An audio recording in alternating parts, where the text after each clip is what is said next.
one people who'd known him, to hear their stories and learn more about him than what he'd already shared in the pages of Kitchen Confidential, his subsequent works of nonfiction, and on television.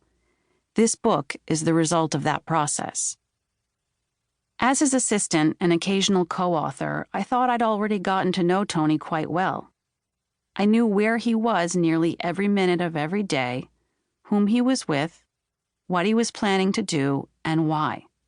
I was steeped in his work, deeply familiar with his voice and all the beats of his highly public origin story.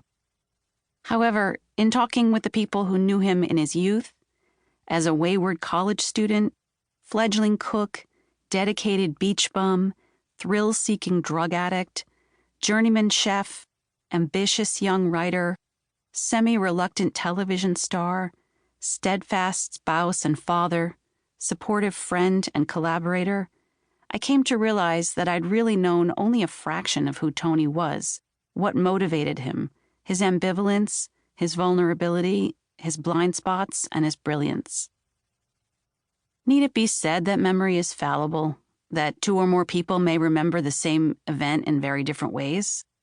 That we're each always the protagonist of our own stories, even when those stories are centered on an extremely charismatic and well-known public figure? In listening to this book, you'll come across the occasional contradiction, the varying recollection or interpretation of events between two or more parties, and this calls to mind Tony's own well-known habit of sometimes sanding down or finally sharpening the edges of an anecdote in order to make it a highly repeatable story. Though filled with words of love, admiration, respect, and gratitude, this book is not a hagiography. Tony was extraordinary, but mortal. He did great things, and he made a lot of people very happy, and he made some bad choices, and he hurt some people.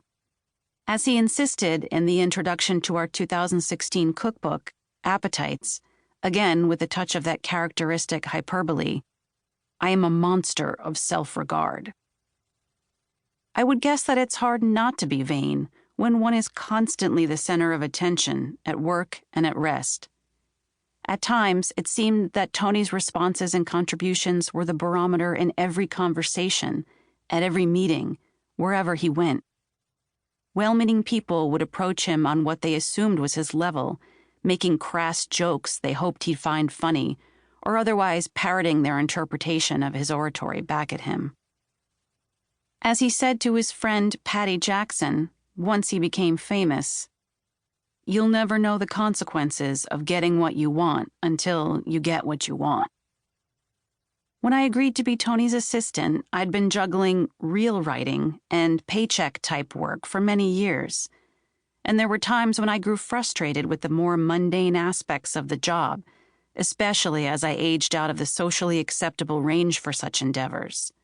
But if I was going to do the work, I knew there was no one better than Tony to do it for.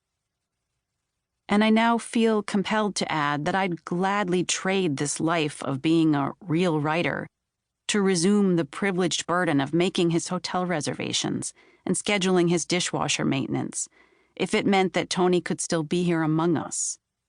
Barring that, I'll settle for having helped the people he loved tell the following version of his story. Laurie Woolever. 1. I absolutely always saw a talent in him. Early life. Christopher Bourdain. Our parents were very politically aware. Our dad, Pierre Bourdain, born 1930, died 1987, went to an amazingly globalist school, the Birchwathan School, when he was a kid in Manhattan.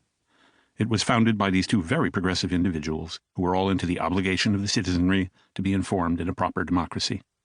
Our dad spoke French with his parents at home, growing up.